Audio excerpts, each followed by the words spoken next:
हम लोग कार्य, ऊर्जा, शक्ति एवं गुरुत्वाकर्षण चैप्टर से संबंधित प्रश्न जो बिहार के विभिन्न एग्जाम में पूछे गए हैं को हम लोग देखेंगे। इसमें पहला क्वेश्चन जो आपको आ रहा है वो है कि चंद्रमा के गुरुत्वाकर्षण से पृथ्वी का गुरुत्वाकर्षण कितना गुना अधिक होता है। तो चंद्रमा के गुरुत्वाकर्षण से पृथ्वी का गुरुत्वाकर्षण जो है वो 6 गुना अधिक होता है। कितना गुना अधिक होता है? 6 गुना अधिक होता है, इसलिए आपका ये सी आंसर हो जाएगा। नेक्स्ट क्वेश्चन पे आते हैं हम लोग। एक अश्व शक्ति किसके बराबर होता है? एक अश्व शक्ति जो होता है वो आपको 746 वाट के बराबर होता है। एक अश्व शक्ति क्या हो गया? 746 वाट। एक अश्व शक्ति 746 वाट के बराबर होता है। निम्नलिखित में से ऊर्जा का व्यापारिक मात्रक क्या है? क्या कह रहा है? ऊर्जा का व्यापारिक मात्रक पूछ रहा है।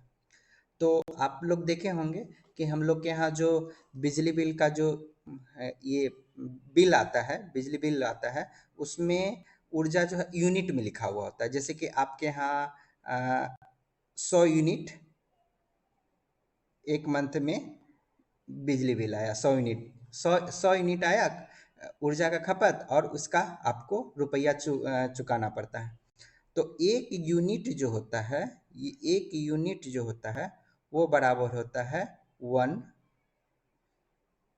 किलो वाट आवर के। कितना का होता है? 1 किलो वाट आवर के। तो 1 किलो वाट आवर का मतलब क्या समझे आप? सोचिए कि एक बल्ब जो होता था पुराना वाला, एक बल्ब जो होता था पुराना, वो 100 वाट का होता था। कितना का होता था? 100 वाट का। यही 100 वाट का बल्ब अगर आप 100 वाट का बल्ब अगर आप 10 घंटा तक जला दीजिएगा, ठीक है, कितना घंटा तक? 10 घंटा तक आप जला दीजिएगा, तो ये कितना हो जाएगा? ये 10 घंटा तक अगर जला दीजिएगा 1000 वाट, तो ये आपको 1 यूनिट के बराबर हो जाएगा। कहने का मतलब ये हो गया कि अगर 100 वाट का बल्ब जो है अगर 10 घंटा चल जाए तो आपका कितना बिजली खर्च हो जाएगा? 1 यूनिट बिजली खर्च हो जाएगा। तो इससे पता चलता है कि ऊर्जा का व्यापारिक मात्रक क्या है? Kilo watt hour. Kilo watt hour, kilo watt hour. देखिए यहाँ पर किलो वाट आवर मतलब किलो वाट घंटा, यहाँ पे हिंदी में लिखा हुआ है घंटा। तो अब समझ गए कि 100 वाट का बल्ब अगर 10 घंटा तक चल जाए तो कितना यूनिट बिजली हो जाएगा? 1 यूनिट बिजली आपका खपत हो जाएगा। और 1 यूनिट खपत होगा, अभी तो बिहार में क्या है आपको 125 यूनिट बिजली क्या है? माप है। 125 यूनिट बिजली माप है, ठीक है। नेक्स्ट क्वेश्चन पे चलते हैं हम लोग। हाइड्रो इलेक्ट्रिक पावर हाउस में किसे विद्युत ऊर्जा में परिवर्तित करता है? क्वेश्चन क्या है कि हाइड्रो इलेक्ट्रिक पावर हाउस में विद्युत ऊर्जा में परिवर्तित किया जाता है। तो हाइड्रो इलेक्ट्रिक पावर हाउस जो होता है, जैसे कि डैम वगैरह आप देखे होंगे, ठीक है, डैम होता है, इसके अंदर क्या किया जाता है? पानी को स्टोर कर लिया जाता है। बहुत सारा पानी क्या होता है यहाँ पे स्टोर हो जाता है। और यहाँ से क्या है कि आपको एक टरबाइन लगा दिया जाता है, और टरबाइन में ब्लेड लगा हुआ होता है, ठीक है, टरबाइन। और यहाँ से क्या किया जाता है कि पानी को यहाँ से फेंका जाता है। पानी यहाँ से फेंका जाता है तो ये टरबाइन क्या होता है? रोटेट करने लगता है। टरबाइन रोटेट करने लगता है, और यहाँ पे एक शाफ्ट जोड़ दिया जाता है, और वहाँ से आपको जनरेटर लगा दिया जाता है, जिससे क्या होता है कि बिजली उत्पन्न होने लगता है। तो यहाँ पे क्या हो गया कि पानी के कारण ये जो है आपका, पानी के कारण ये टरबाइन आपका चला है। पानी के कारण ये टरबाइन चला है। तो पानी यहाँ पे क्या था कि स्टोर था, और ऊंचाई से पानी को क्या किया जा रहा है? गिराया जा रहा है नीचे। तो पानी की स्थिति के कारण जो ऊर्जा होता है उससे क्या हो रहा है? टरबाइन चल रहा है। और हम लोग जानते हैं किसी वस्तु के उसकी स्थिति के कारण जो ऊर्जा होती है उसे क्या कहते हैं हम लोग? स्थितिक ऊर्जा कहते हैं। स्थितिक ऊर्जा कहते हैं। क्या बोल रहे हैं हम? कि किसी भी वस्तु के स्थिति के कारण जो उसमें ऊर्जा होती है उसे स्थितिक ऊर्जा कहते हैं। और यहाँ पे क्या है? पानी के कारण क्या है? टरबाइन घूम रहा है, और पानी को क्या किया जाता है? एक बड़े से रिजर्वायर में क्या किया जाता है? रखा जाता है, और ऊंचाई से उसे क्या किया जाता है? गिराया जाता है। ऊंचाई से गिराया जाता है। तो पानी की स्थिति के कारण क्या हो जाएगा? उसमें विद्युत ऊर्जा उत्पन्न होता है। तो जल की स्थिति ऊर्जा इसका क्या हो जाएगा, आंसर हो जाएगा। नेक्स्ट क्वेश्चन पे चलते हैं हम लोग। पृथ्वी पृथ्वी के तल से किसी वस्तु का पलायन वेग निम्नलिखित पर निर्भर करता है। पृथ्वी के तल से किसी वस्तु का पलायन वेग निम्नलिखित पर निर्भर करता है। अब एक फार्मूला आपको याद रखिएगा कि पलायन वेग जो होता है, इसके वेलोसिटी भी कहते हैं इसे, ये √2 जी और आर के बराबर होता है। क्या होता है, √2 जी आर। आर क्या हो गया यहाँ पे, अर्थ का रेडियस हो गया, जी हो गया एक्सेलरेशन ड्यू टू ग्रेविटी, कितना होता है वो 9.8 मीटर पर सेकेंड स्क्वायर होता है। तो अब यहाँ पर आप देख लीजिए, यही हम लोग का फॉर्मूला है। इसके वेलोसिटी √2 जी आर ई, और ये कितना होता है अर्थ पे 11.2 कितना मीटर पर सेकेंड कि किलोमीटर पर सेकेंड, ये होता है किलोमीटर पर सेकेंड होता है, किलोमीटर पर सेकेंड होता है। तो अब देखिए, वस्तु के द्रव्यमान पे, कहीं है द्रव्यमान इसमें वस्तु का, कहीं नहीं है, यहाँ पे 2 जी आ रही है, ये गलत हो गया आपका। प्रक्षेपण की दिशा पे, कहीं भी दिशा का बात यहाँ चर्चा नहीं किया गया, ये भी गलत हो गया। प्रक्षेपण किए जाने के स्थान पर, क्या है, प्रक्षेपण किए जाने के स्थान पे, स्थान कहने का मतलब जी, यहाँ पे क्या आ गया जी, जी का वैल्यू अलग अलग जगह पे अलग अलग होता है। जैसे कि ध्रुव पे और आपको भूमध्य रेखा पे, भूमध्य रेखा पे, ठीक है, भूमध्य रेखा पे अलग अलग होता है। यहाँ पे जी का वैल्यू आपका क्या होता है, ज्यादा होता है भूमध्य रेखा, और भूमध्य रेखा पे जी का वैल्यू क्या होता है, कम होता है। ठीक है, ध्रुव पे भी जी का वैल्यू क्या होता है, ज्यादा होता है, और भूमध्य रेखा पे जी का वैल्यू क्या होता है, कम होता है। तो इसका मतलब हो गया कि प्रक्षेपण किए जाने के स्थान पे, कि प्रक्षेपण जो है वो भूमध्य रेखा पे किया जा रहा है या प्रक्षेपण ध्रुव पे किया जा रहा है, इस पे डिपेंड करता है। क्योंकि यहाँ पे जी है और जी का वैल्यू जो है ध्रुव पे अलग होता है और भूमध्य रेखा पे अलग होता है, इसलिए आंसर क्या हो जाएगा, सी हो जाएगा। नेक्स्ट क्वेश्चन पे आते हैं हम लोग। डायनमो डायनमो का क्या कार्य है, क्या है डायनमो का क्या कार्य है। तो आप लोग देखे होंगे शादी में क्या किया जाता है, डायनमो मंगाया जाता है। डायनमो कुछ लोग जनरेटर बोलते हैं, तो डायनमो जनरेटर एक ही तरह का चीज है, बस अंतर ये है कि डायनमो जो है वो डीसी करंट फॉलो करवाता है, जबकि जनरेटर डीसी और एसी दोनों करंट फॉलो करता है, बस इतना ही अंतर है। तो इसमें क्या करते हैं कि आप लोग देखे होंगे कि एक इस तरह का लगा हुआ होता है, और इसमें एक हैंडल हम लोग लगा देते हैं, हैंडल से इसको घुमा देते हैं, तेजी से घुमाया जाता है, नहीं तो हाथ भी वो जो डंटा है वो फेंकाया जा सकता है। तो इसमें क्या है कि हम लोग ताकत लगाते हैं, यांत्रिक, ठीक है, यांत्रिक ऊर्जा, मैकेनिकल ऊर्जा लगाते हैं, ताकत लगाते हैं, ताकत से घुमाते हैं। तो ये यांत्रिक ऊर्जा किस में बदल जाता है, विद्युत ऊर्जा में, यांत्रिक ऊर्जा विद्युत ऊर्जा में बदल जाता है, आंसर सी हो जाएगा। अब नेक्स्ट क्वेश्चन पे आते हैं हम लोग। आरंभ में एक स्थिर गोला फटकर आरंभ में एक स्थिर गोला फटकर समान द्रव के दो टुकड़ों में विभाजित हो जाता है। तो दोनों टुकड़े, सोचिए कि एक गोला है, ठीक है, और ये गोला किसी कारण से फट के दो गोला में बन गया। किस में बन गया, दो गोला में फटकर समान द्रव्यमान, कहने का मतलब इसका अगर m1 इजकल टू m है तो m2 इजकल टू भी क्या बोला कि m ही होगा, दोनों का द्रव्यमान सेम है। ठीक है, टुकड़ों में विभाजित हो जाता है, दोनों टुकड़े के विषय में अब आपको पूछ रहा है। तो सोचिए कि शुरुआत में इसका कुछ मास होगा m, ठीक है, और इसका कुछ वेलोसिटी होगा, लेकिन वेलोसिटी स्थिर है तो वेलोसिटी क्या हो जाएगा, यहाँ पे 0 हो जाएगा। यहाँ पे ये बड़े वाला गोला का, अब बड़े गोला से क्या हो गया, दो समान गोला में टूट गया। तो अब देखिए यहाँ पे इसका कुछ वेलोसिटी v1 होगा, इसका v2 वेलोसिटी होगा, ठीक है। तो संवेग संरक्षण सिद्धांत ये कहता है, संवेग संरक्षण सिद्धांत ये कहता है कि शुरुआत में इनिशियल में जो है जितना संवेग होगा वही आपको फाइनल में वही संवेग होगा। तो शुरुआत संवेग का क्या मतलब, शुरुआत में मास क्या है, कैपिटल M है, अब वेलोसिटी आपका 0 हो जाता है। ठीक है, पहले हम लोग लिख देते हैं इनिशियल m1 v1, बाद में क्या हो रहा है small m1 v1 plus small m2 v2। यहाँ वेलोसिटी आपका क्या हो जा रहा है, 0 हो जा रहा है। तो m यहाँ जब वेलोसिटी ये 0 हो जा रहा है, 0 m के साथ मल्टीप्लाई होगा तो क्या हो जाएगा, 0 ही हो जाएगा। और यहाँ पे क्या हो जाएगा, m1 v1 is equal to m2 v2, ये हो जाएगा। अब यहाँ पर आप ये देख लीजिए कि अगर हम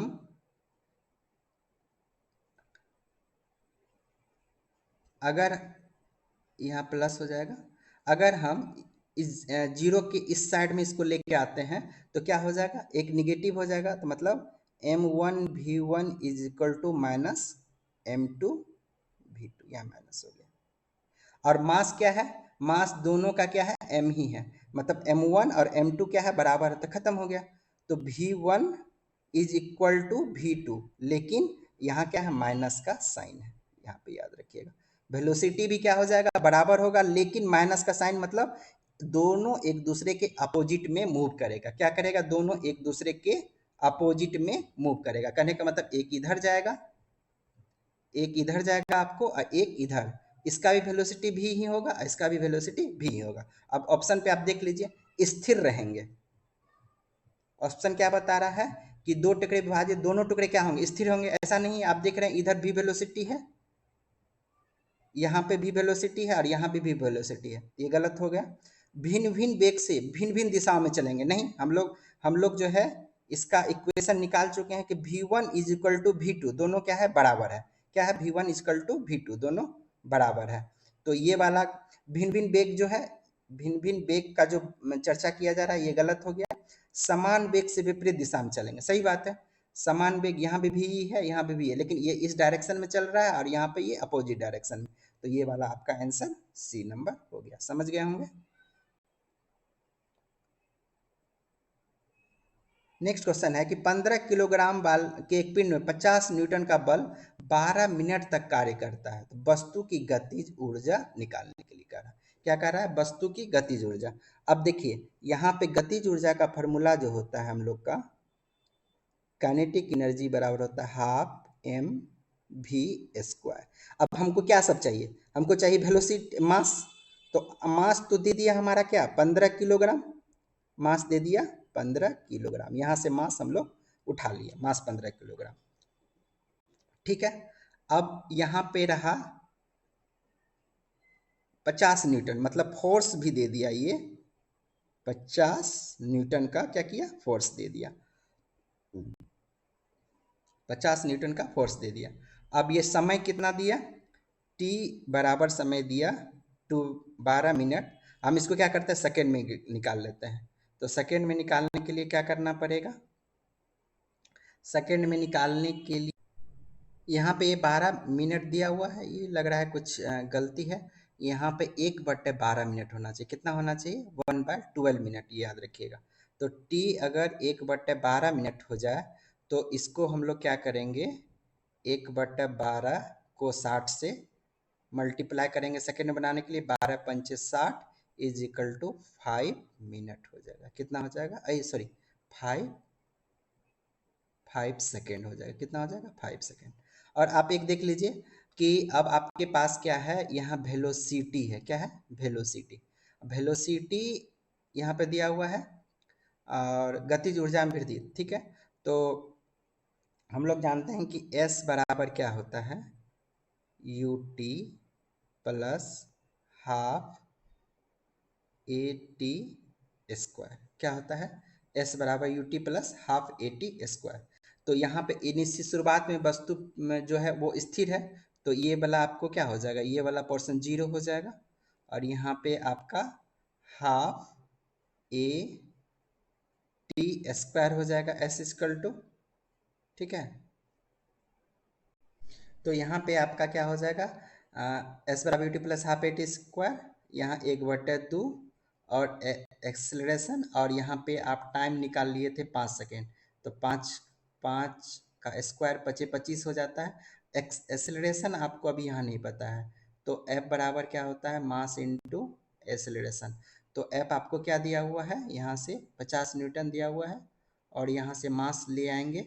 मास कितना है आपका, 15 kg, मास 15 kg, मास 15 kg नहीं, 5 kg होना चाहिए, ठीक है। यहाँ गलत टाइप हो गया है, तो 5, ये 10 हो जाएगा, एक्सेलरेशन आपका 10 मीटर पर सेकेंड स्क्वायर हो जाएगा।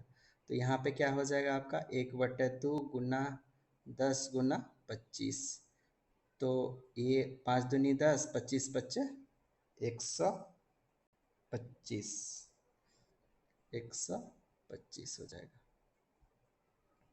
125 हो जाएगा। आप यहाँ से आपको एस निकल गया। और आप जानते हैं कि वर्क बराबर एनर्जी होता है। वर्क बराबर ही क्या होता है, एनर्जी होता है। अब बराबर क्या हो जाता है, एफ इंटू एस। तो एफ आपका कितना है, यहाँ से 50 न्यूटन, गुना यहाँ से आप एस निकाल चुके थे 125। तो ये आपको हो जाएगा 25 25 के 5 हासिल 2, 12 पंचे 60 2 62, 6250। ये ए नंबर आंसर आपका 6225 ए नंबर आपका हो जाएगा। ठीक है, नेक्स्ट क्वेश्चन पे चलते हैं कि एक हल्के तथा एक भारी पिंड का संवेग समान है, इसकी गतिज ऊर्जा अधिक होगी। एक हल्का तो एक भारी, गतिज ऊर्जा किसका अधिक पूछ रहा है। तो संवेग क्या है, यहाँ पे समान है। हम हमारे पास एक फॉर्मूला है कि काइनेटिक एनर्जी बराबर होता है, याद रखिएगा, पी स्क्वायर बटा 2m। क्या होता है, पी स्क्वायर बटा 2m। और इस तरह का सवाल अगर आपको निकालना हो, इस तरह के सवाल का आंसर देना हो, तो जो समान होता है उसको हम लोग कट कर देते हैं। क्या करते हैं, तो संवेग समान है तो इसको क्या किए, कट कर दिए, इससे हमको कोई लेना देना नहीं है। अब ये काइनेटिक एनर्जी हो गया, यहाँ पे नीचे मास हो गया, द्रव्यमान हो गया। तो अब देखिए काइनेटिक एनर्जी अगर बढ़े, अगर द्रव्यमान बढ़ेगा तो काइनेटिक एनर्जी क्या होगा, घटेगा। क्यों, कि ये व्युत्क्रमानुपाती है। काइनेटिक एनर्जी जो है वो व्युत्क्रमानुपाती है किसके, द्रव्यमान के। क्योंकि यहाँ टू से भी कोई मतलब नहीं, कांस्टेंट टर्म है, कांस्टेंट से मतलब नहीं होता। तो ये काइनेटिक एनर्जी क्या है, इन्वर्सली प्रोपोर्शनल या व्युत्क्रमानुपाती होता है मास का। तो मतलब अगर मास बढ़ा तो काइनेटिक एनर्जी क्या हो गया, घट गया। तो क्या कर, एक हल्के तथा एक भारी पिंड का संवेग समान, किसकी गतिज ऊर्जा अधिक होगी। तो गतिज ऊर्जा अधिक होने के लिए मास को क्या करना पड़ेगा, अगर मास कम तो गतिज ऊर्जा अधिक। तो मास को क्या करना पड़ेगा, कम करना पड़ेगा। हल्का पिंड क्या हो जाएगा, हल्का पिंड। ठीक है, समझ गए। नेक्स्ट,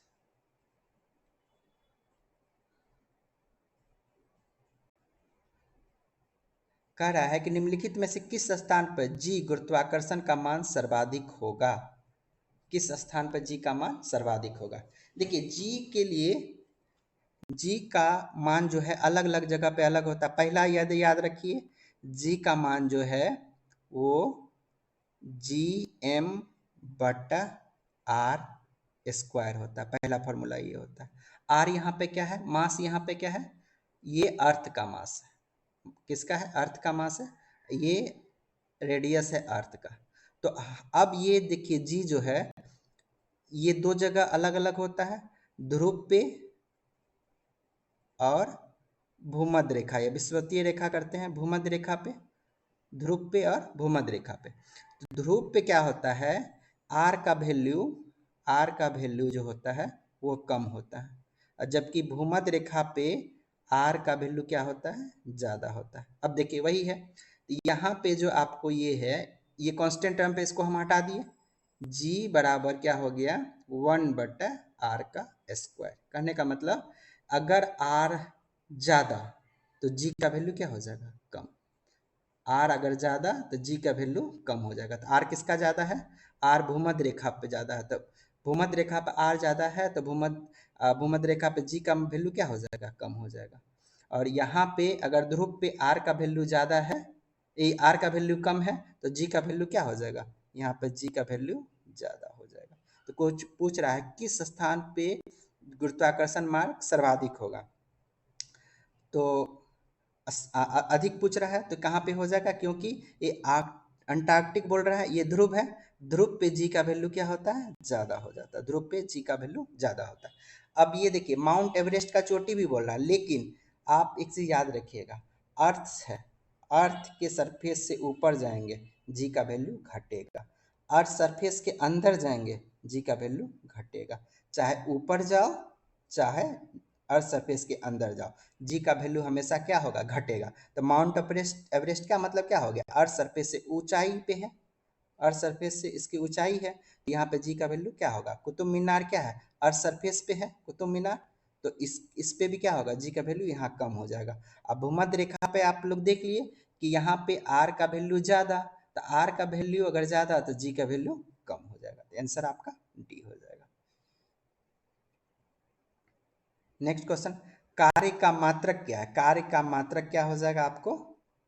कार्य का मात्रक बताइए। कार्य का मात्रक जूल हो जाता है। क्यों? क्योंकि ये तो न्यूट्रॉन, इलेक्ट्रॉन, प्रोटॉन, न्यूट्रॉन है। वाट किसका मात्रक होता है? पावर का मात्रक हो जाता है। ठीक है। नेक्स्ट क्वेश्चन, कुछ कुछ नहीं में से कुछ का सृजन किस नियम के विरुद्ध है?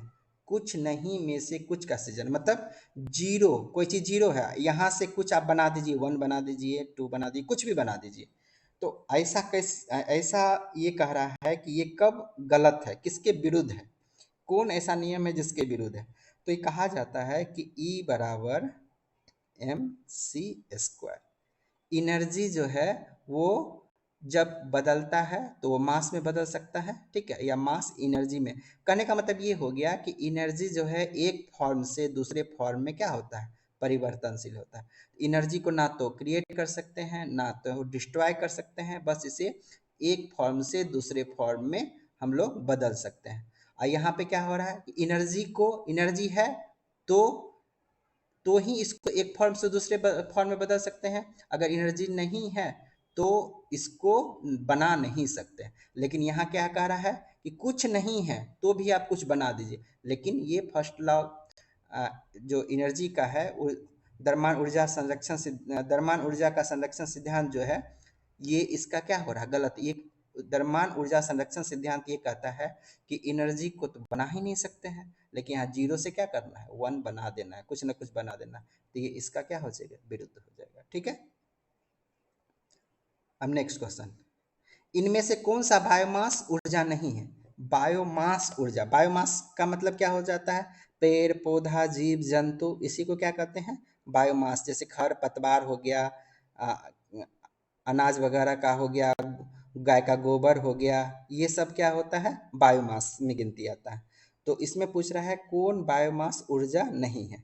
तो यहाँ पे आप देखिए, नाभिकीय ऊर्जा। नाभिकीय ऊर्जा क्या है? बायोमास ऊर्जा नहीं है। क्यों? क्योंकि ये यूरेनियम पे काम करता है। यूरेनियम क्या है? एक एटम है, ठीक है, केमिस्ट्री का एटम मॉलिक्यूल्स कह सकते हैं ये है। तो इसलिए ये बायोमास ऊर्जा नहीं है। अब ये देखिए, तापीय ऊर्जा, जल विद्युत ऊर्जा, भूतापीय। भूतापीय ऊर्जा किसके कारण होता है?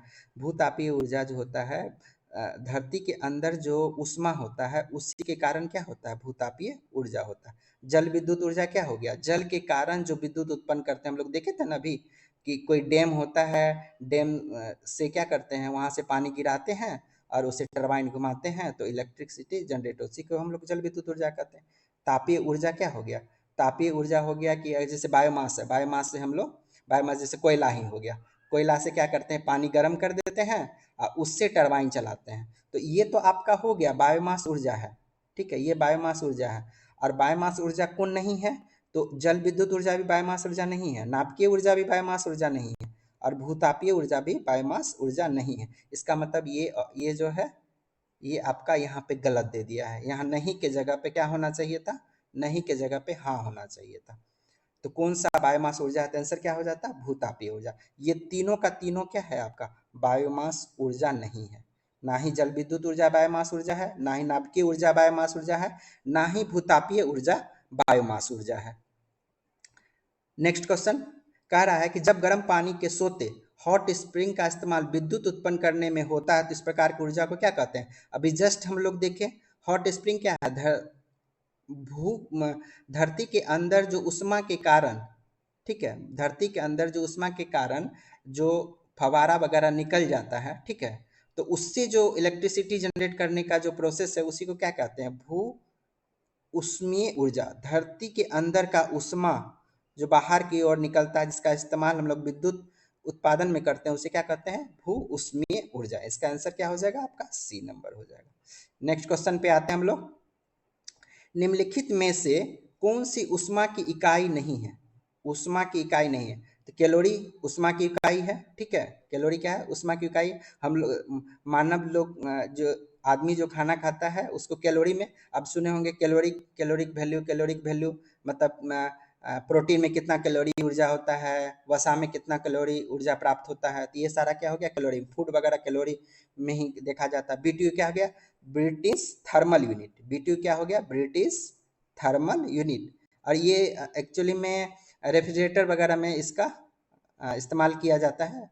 आप रेफ्रिजरेटर मतलब एसी वगैरह में, एसी बीटीयू में इसका इस्तेमाल किया जाता है, ब्रिटिश थर्मल यूनिट।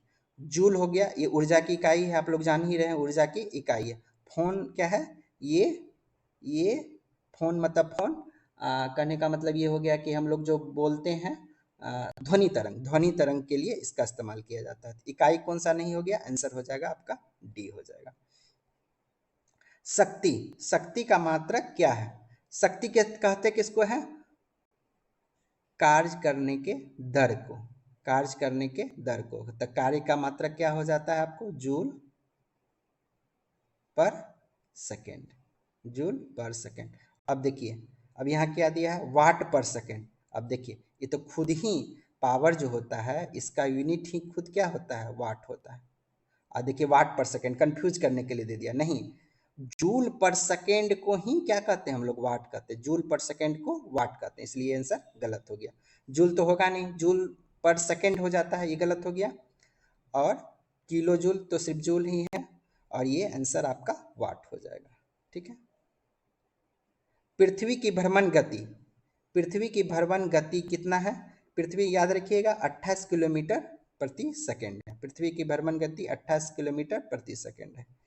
1 किलोग्राम पदार्थ में तुल ऊर्जा किस क्रम में होती है, 1 किलोग्राम पदार्थ में तुल ऊर्जा किस क्रम, तो सिंपल सा बात है, हम लोग जानते हैं ई बराबर क्या होता है, mc स्क्वायर, और यहाँ पे मास कितना दिया है 1 किलोग्राम, तो यह 1 किलोग्राम में हम लोग लिख लेते 1 किलोग्राम। और यहाँ c क्या है, लाइट का वेलोसिटी, लाइट का वेलोसिटी क्या होता है 3 गुना 10⁸8, का क्या हो जाएगा स्क्वायर हो जाएगा, तो ये क्या हो जाएगा 3 तिया 9 और 8 दूनी 16, ठीक है, 9 गुना 10⁻16। तो किस क्रम में होती है, तो 9 यहाँ का 10 रहता तो 17 हो जाता, तो यहाँ पर देख लीजिए सी नंबर आंसर हो जाएगा।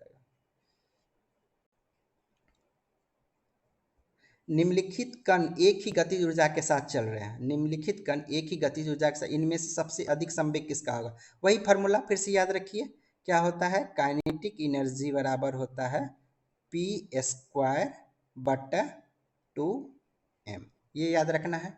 अब देखिए क्या कह रहा है, एक ही गतिज ऊर्जा, यहाँ गतिज ऊर्जा को क्या कर दिया, समान कर दिया, मतलब ये इससे हमको कोई मतलब नहीं है, हमारा खत्म हो गया। तो इनमें से सबसे अधिक संवेग, तो P जो है, P किसके, पी स्क्वायर बराबर यहाँ पे क्या हो जाएगा, P P डायरेक्टली प्रोपोर्शनल क्या हो जाएगा m के। अब मास भी क्या है, मास भी कांस्टेंट टर्म से हमें कोई मतलब नहीं होता है, तो कहने का मतलब P जो है वो डायरेक्टली प्रोपोर्शनल क्या हो जाएगा 1/m के, ठीक है 1/m के। तो अब कह रहा है कि अब देखिए जिसका मास अधिक उसका P कम, तो सब अधिक संवेग पूछ रहा है, तो इसको अधिक होने के लिए इसको क्या करना पड़ेगा, कम होना पड़ेगा, तो जिसका मास कम होगा क्या है, इनमें सबसे अधिक संवेग किसका होगा, तो सबसे अधिक मास अधिक तो संवेग कम, लेकिन संवेग अधिक पूछ रहा है तो मास को क्या होना पड़ेगा, कम होना पड़ेगा, तो आंसर क्या हो जाएगा, इलेक्ट्रॉन का मास सबसे कम होगा।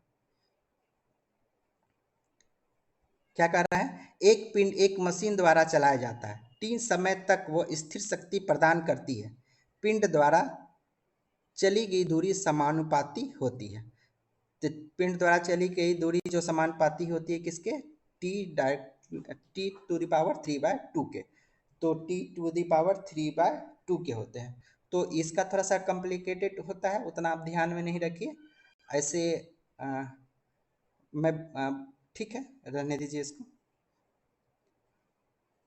21 नंबर, इनमें से सही कथन चुने, द्रव्यमान हमेशा स्थिर रहता है जबकि भार बदलता है। देखिए यहाँ भार और द्रव्यमान का बात आ गया। देखिए द्रव्यमान जो है वो जड़त्व है, क्या है द्रव्यमान, क्या है जड़त्व है, जबकि भार क्या है, गुरुत्व के अधीन काम करता है, भार जो है वो गुरुत्व के अधीन करता है। कहने का मतलब भार बराबर होता है mass into acceleration due to gravity. भार बड़ा क्या होता है, द्रव्यमान गुना एक्सेलरेशन ड्यू टू ग्रेविटी। तो मतलब द्रव्यमान में जब एक्सेलरेशन ड्यू टू ग्रेविटी को हम लोग काउंट करेंगे तब जाके हमें क्या निकलेगा, भार निकलेगा।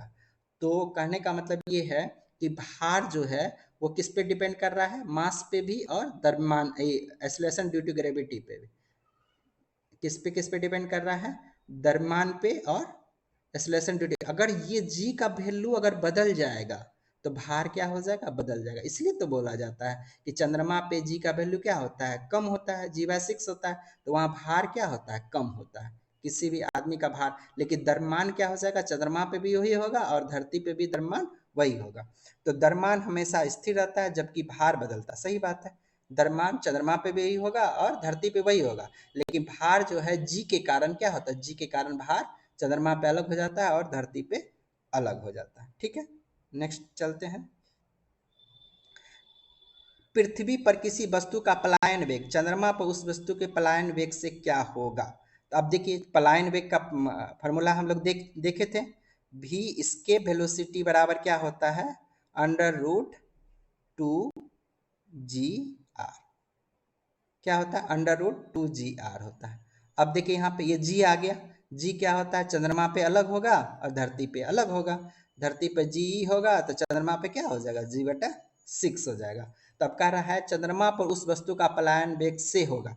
पृथ्वी पर किसी वस्तु का पलायन वेग पृथ्वी पर पूछ रहा है तो क्या होगा, अधिक हो जाएगा, अधिक होगा। चंद्रमा के पलायन वेग से क्या हो जाएगा, अधिक होगा। सही बात है। और एक तरह से आप देखिएगा तो धरती का पलायन वेग क्या होता है, 11.2 किलोमीटर प्रति सेकेंड होता है। और जबकि यही चीज अगर आप देखिएगा चंद्रमा पे, तो चंद्रमा पे आपका पलायन वेग कितना हो जाए, 2.38 के आसपास होता है, किलोमीटर प्रति सेकेंड के आसपास होता है। ठीक है, नेक्स्ट क्वेश्चन पे आते हैं। जब जब किसी स्प्रिंग 2 सेंटीमीटर से विस्तारित किया जाता है तो इसकी स्थितिज ऊर्जा का मान U है। यदि 10 सेंटीमीटर विस्तारित किया जाए तो इसकी स्थितिज ऊर्जा का मान क्या होगा। इसका फॉर्मूला याद रखिए, U जो है स्थितिज ऊर्जा है, ये स्प्रिंग के केस में क्या होता है, हाफ kx² होता है। k आपका स्प्रिंग का नियतांक है, कांस्टेंट है, और x क्या है कि कोई ये स्प्रिंग है। ठीक है, स्प्रिंग कितना दबा दिया जाए या कि स्प्रिंग को कितना फैला दिया जाए। अगर मान ली स्प्रिंग शुरुआत में ये है और इसको दबा के यहाँ पहुँचा दे, या फिर इसको लंबा करके यहाँ पे पहुँचा दिया गया। ठीक है, तो ये जो डिस्टेंस, जो ये आपका ये वाला डिस्टेंस x या फिर ये डिस्टेंस x यही होता है, हाफ kx² होता है। तो स्थितिज ऊर्जा पहले और बाद का कंपैरिजन कर रहा है, तो हम लोग क्या करते हैं, हम लोग जानते हैं कि जो कांस्टेंट टर्म है उसको हम लोग काट देते हैं। तो ये खत्म हो गया, हाफ खत्म हो गया, के भी क्या है, कांस्टेंट टर्म है। तो u बराबर क्या, u डायरेक्टली प्रोपोर्शनल टू क्या हो जाएगा, x² के, क्या हो जाएगा, x²। तो पहले स्प्रिंग कितना था, 2 सेंटीमीटर विस्तारित था। पहले 2 था तो 2 के पावर 2²। अब बाद में क्या हो जाता है, 10 सेंटीमीटर विस्तारित हो जाता है, बाद में 10 सेंटीमीटर विस्तारित हो जाता है। तो 2 दूनी 4 और 10 दूनी 100, 4 से क्या हो गया, 25। मतलब पहले u था, बाद में ux, तो ux कितना हो जाएगा, ये आपका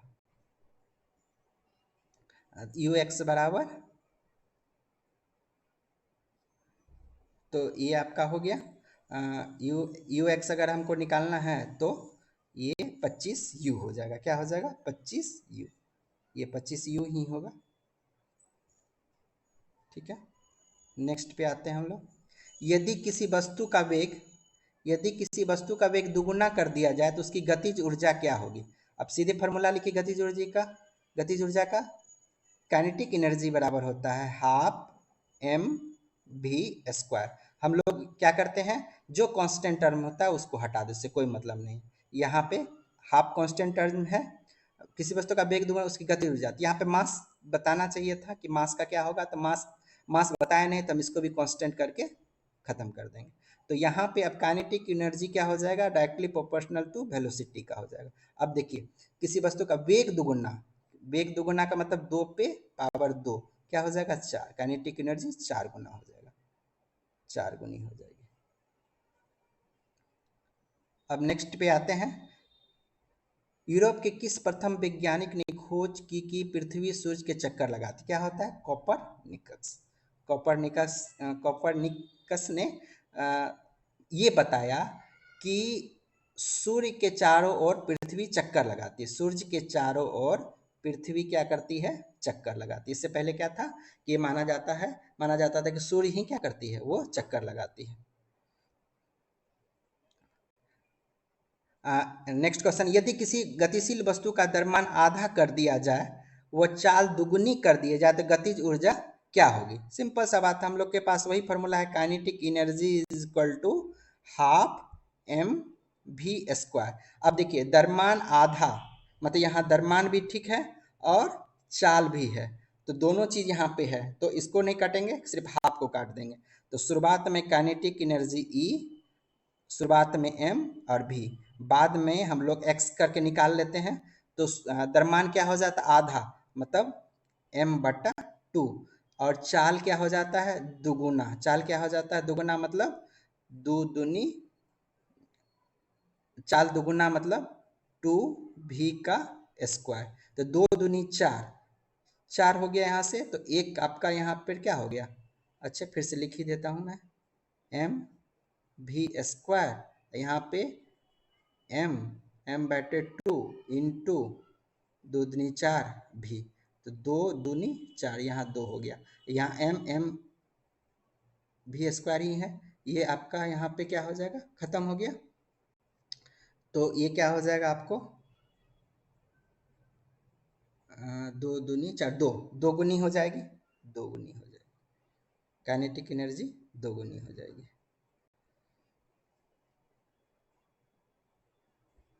जब किसी वस्तु को मुक्त रूप से पृथ्वी की ओर गिरती है, जब कोई वस्तु मुक्त रूप से पृथ्वी की ओर गिरती है, तो उसकी कुल ऊर्जा क्या होगी?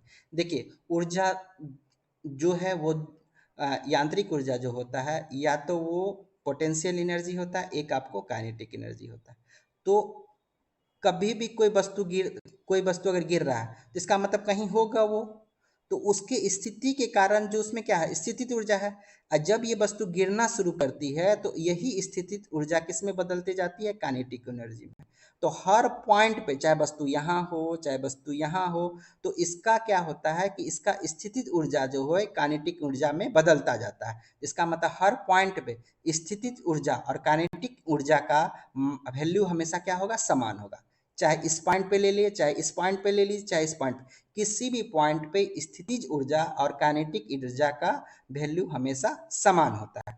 तो इसकी कुल ऊर्जा क्या होगी? हमेशा नियत रहेगी, ठीक है, क्योंकि स्थितिज ऊर्जा ही काइनेटिक ऊर्जा में बदलती रहती है। नेक्स्ट क्वेश्चन, किसी पदार्थ का क्वथनांक दाब में वृद्धि के साथ, अब देखिए क्वथनांक है क्या? क्वथनांक ये है कि किसी भी जैसे पानी ही लिए, अब पानी को गर्म करना शुरू किए, अब पानी बॉयल होना कितना, 100 डिग्री सेंटीग्रेड पे पानी क्या हो जाता है? बॉयल हो जाता है। तो यही क्या हो गया? इसका क्वथनांक हो गया। तो दाब में वृद्धि के साथ पूछ रहा है कि दाब अगर बढ़ेगा तो क्वथनांक क्या होगा? तो दाब में वृद्धि के साथ, दाब जब बढ़ता है तो क्वथनांक क्या होगा? अब देखिए जैसे कि अब प्रेशर कुकर है, ठीक है, प्रेशर कुकर क्या होता है? लॉक होता है, ऊपर से एक सीटी लगा हुआ, तो यहाँ पे प्रेशर कुकर मतलब दाब क्या होता है? बढ़ा देते हैं हम लोग, दाब को क्या करते हैं? बढ़ा देते हैं। तो दाब जैसे ही बढ़ाते हैं, तो अब क्या होता है? इसका क्वथनांक भी क्या हो जाता है? बढ़ जाता है। अब इसी को पहाड़ पे अगर हम लेके चलते हैं आपको, पहाड़ पे क्या होता है कि प्रेशर क्या होता है? कम होता है। जैसे जैसे ऊंचाई पे हम लोग जाते हैं, एटमॉस्फेरिक क्या प्रेशर क्या हो जाता है? कम होता चला जाता है ऊंचाई पे। तो वहां पे क्या हो जाता है कि क्वथनांक क्या हो जाता है? घट जाता है। कम ही टेम्परेचर पे पानी आपका क्या करने लगेगा? बॉयल करने लगेगा, ठीक है। तो इसका मतलब क्या हो गया कि क्वथनांक जैसे आप बढ़ाइएगा और दाब दाब में वृद्धि अगर कीजिएगा, तो क्वथनांक में भी आपका क्या हो जाएगा? वृद्धि हो जाएगा। इसलिए कुकर का याद रखिएगा कि कुकर जो है उसका दाब अधिक होता है, इसलिए वहां पे क्या होता है? बॉयल होने में पानी को बॉयल होने में क्या लगता है? ज्यादा समय। बॉयल होने करने का मतलब उस वेपर बनने में उसको ज्यादा समय लगता है। तो दाब के साथ क्वथनांक क्या होता है? बढ़ जाता है। नेक्स्ट क्वेश्चन पे आते हैं। जब किसी वस्तु का पृथ्वी की सतह से पलायन वेग है, हम लोग कई बार देख चुके हैं क्या होगा? 11.2 किलोमीटर 11.2 किलोमीटर प्रति सेकंड। फार्मूला v इसके बराबर क्या होता है, √2g r। ठीक है, ये याद रखिएगा, इसके वेलोसिटी √2g r होता है। घंटा नहीं दिखिएगा, 1 घंटा में 11.2 किलोमीटर तो ट्रेन भी नहीं चलती है। भारत के किस राज्य में सबसे अधिक पवन ऊर्जा का निर्माण होता है? तो इसका आंसर क्या हो जाएगा, गुजरात। सेकंड नंबर पे कौन है, तमिलनाडु। ठीक है, नेक्स्ट क्वेश्चन पे आते हैं। कह रहा है कि यदि एक कण को एक बिंदु द्रव्यमान m के गुरुत्वाकर्षण क्षेत्र में बिंदु से A से B तक 3 अलग अलग पथ पर ले जाने में किया गया कार्य क्रमशः W1, W2, W3 है, तो W1, W2 और W3 का संबंध पूछ रहा है, क्या होगा? कहने का मतलब एक ये पॉइंट है A और एक पॉइंट है आपको B। A से B पर एक बार ऐसे गया, एक बार ऐसे गया, एक बार ऐसे गया। ठीक है, तो बोल रहा है कि जाने में कार्य तो करना पड़ा। ठीक है, जाने में कार्य करना पड़ा, तो आप हमको ये बताइए कि ये कार्य जो है ये कैसे रिलेशन होगा, कौन ज्यादा, कब ज्यादा कार्य करना पड़ा। तो आप एक जान कर लिए, ये जो कार्य हो रहा है वो गुरुत्वाकर्षण बल के कारण कार्य हो रहा है। अब गुरुत्वाकर्षण बल क्या होता है, हमेशा नियत रहता है। गुरुत्वाकर्षण बल क्या होता है, हमेशा नियत रहता है। तो अगर नियत बल के अधीन अगर कोई कार्य हो तो उसमें जो होता है, ये जो ए और बी पॉइंट है, इसमें हमेशा इनिशियल वेलोसिटी और फाइनल वेलोसिटी देखा जाता है। क्या देखा जाता है, प्रारंभिक स्थान और अंतिम स्थान के बीच का दूरी ही देखा जाता है। वो किस रास्ते से चला उससे कोई भी लेना देना नहीं होता है। अब देखिए एफ नियत हो गया, और अगर वर्क का बात करते हैं, क्या करते हैं, F.S लिखते हैं हम लोग, फोर्स इंटू डिस्प्लेसमेंट। फोर्स आपका क्या हो गया, नियत हो गया, और डिस्प्लेसमेंट क्या है, इनिशियल वेलोसिटी फाइनल वेलोसिटी। चाहे वो ए पाथ से गया हो उसका भी इनिशियल वेलोसिटी फाइनल वेलोसिटी समान है, बी पाथ से गया उसका भी इनिशियल वेलोसिटी फाइनल वेलोसिटी समान है, सी पाथ से गया उसका भी इनिशियल वेलोसिटी फाइनल वेलोसिटी समान है। तो सब का एस क्या हो गया, समान हो गया। एफ तो नियत है ही, तो वर्क क्या हो जाएगा, सारा केस में क्या हो जाएगा, समान हो जाएगा। तो यहाँ पे आंसर क्या हो जाएगा, सारा वर्क समान हो जाएगा। आंसर ये आपका ये हो जाएगा। ठीक है, अब अगला क्वेश्चन ये है कि बांध को संग्रहित जल युक्त है, बांध में संग्रहित जल युक्त है। हम लोग पढ़े थे कि डैम होता है, डैम में क्या करते हैं, रिजर्वायर होता है, उसको पानी को स्टोर करते हैं, अब बाद में ऊंचाई से पानी को गिराते हैं किस पे, टरबाइन पे, टरबाइन घूमने लगता है। तो पानी के स्थिति के कारण जो ऊर्जा होती है उसको क्या कहते हैं, पानी का स्थितिज ऊर्जा। पानी की स्थिति के कारण जो उसका ऊर्जा होता है उसको पानी का स्थितिज ऊर्जा कहते हैं। तो संग्रहित जल में कौन सा ऊर्जा होगा, स्थितिज ऊर्जा हो जाएगा। ठीक है, अब नेक्स्ट क्वेश्चन पे, ऊर्जा का एसआई मात्रक क्या है, ऊर्जा क्या है, एसआई मात्रक आपको पूछ रहा है, तो यहाँ पे क्या हो जाएगा, ऊर्जा का एसआई मात्रक। एसआई मात्रक देखिए, यहाँ कैलोरी भी है, ये भी ऊर्जा का मात्रक है, लेकिन ये एसआई मात्रक नहीं है। एसआई मात्रक जूल है। वाट तो आप जान ही रहे हैं, वाट किसका मात्रक है, वाट मात्रक हो गया पावर का, शक्ति का, न्यूटन बल का। ठीक है, अगला क्वेश्चन, यदि स्प्रिंग में धारा प्रवाहित की जाती है तो स्प्रिंग क्या होगा, स्प्रिंग में धारा को क्या किया जा रहा है, प्रवाहित किया जा रहा है। ठीक है, स्प्रिंग में क्या किया जा रहा है, धारा को प्रवाहित किया जा रहा है। तो जैसे ये स्प्रिंग है, ठीक है, क्या है, एक स्प्रिंग है आपका, एक स्प्रिंग है, तो इससे क्या हो रहा है, धारा करंट को प्रवाहित किया जा रहा है। तो करंट जो प्रवाहित होगा तो ये क्या हो जाएगा, संकुचित हो जाएगा। क्या हो जाएगा, संकुचित हो जाएगा। तो इस तरह से आपका ये चैप्टर खत्म हो गया, और इसमें जो भी प्रश्न थे वो किसी न किसी एग्जाम में पूछे गए थे, और दोबारा पूछे जाने की संभावना इसमें है। इसलिए आप इसको 2 बार 3 बार अगर रिविजन करते हैं तो समझ, और जो क्वेश्चन आपको समझ में नहीं आता है वो क्वेश्चन जरूर एक बार आप हमें कमेंट बॉक्स में बताइए, तो मैं उसे फिर से एक्सप्लेन कर दूंगा। और जो भी आगे आपको ज़रूरत होगा वो आप कमेंट बॉक्स में ज़रूर लिखें। धन्यवाद।